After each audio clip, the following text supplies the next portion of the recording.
My name is Christian McDonald, and this is my Trebuchet.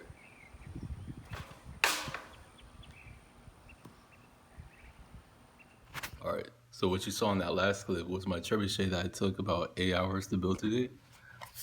It comes with these base supports. These base supports are about 3.5 inches long.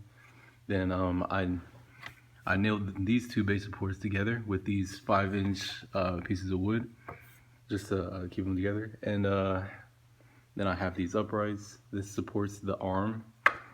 The arm is about 26 inches long, and it's hooked together to the uprights by this coat hanger right here.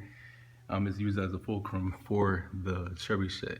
And yeah, in the video I applied about 5 pounds of force, and it launched that tennis ball pretty far, so I'm pretty satisfied with the results, and hope I get A on this project.